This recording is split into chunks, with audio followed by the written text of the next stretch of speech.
যে সমস্ত ইমামরা আজকে জামাত ইসলাম করেন তাদের পিছনে আমাদের নামাজ হবে না। এটা আসলে কিয়ামতের আলামত, যে মানুষে তার বউর এখনো দিন বুঝাইতে পারছে না, যে মানুষে এখনো তার বউর উপরে ইসলামের বড় একটা বিধান, পর্দার মতো একটা ফরজ বিধান তার বউর উপরে প্রতিষ্ঠা করতে পারছে না, ও মানুষে আমরা দিন বুঝায় কি আজকে দেখতে তামাশা পাই।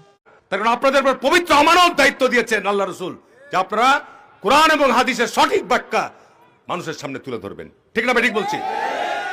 ভিডিওর শেষাংশে হারুন মিয়ার বউর একটা ভিডিও আমি যুক্ত করছি, ভিডিওটা একটু দেখবা, কত বড় জারুরা তার বউ।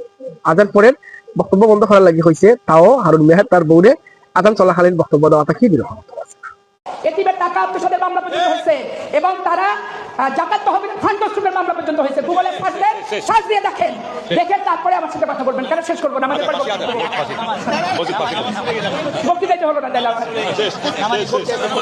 যাই হোক, আপনারা আবার একই ওয়ার্ডের লোক, একই পাড়ার লোক, একই দেশের লোক, আমার মা বোনেরা সব আমার বন্ধু, আমার বান্ধব, আমার কাছের লোক, আমার প্রাণের সব মানুষ। আপনারা ভোট তো বেশি চাহার লাগবে না, সবাই একটা করে পাপিয়া হবেন, একটা করে হারুন হবেন। সারা 15টা ওয়ার্ডে ধানের শীষের ভোট সবাই যাবেন। 12 তারিখে নির্বাচন হবে, ধানের শীষের বিজয় নির্বাচন।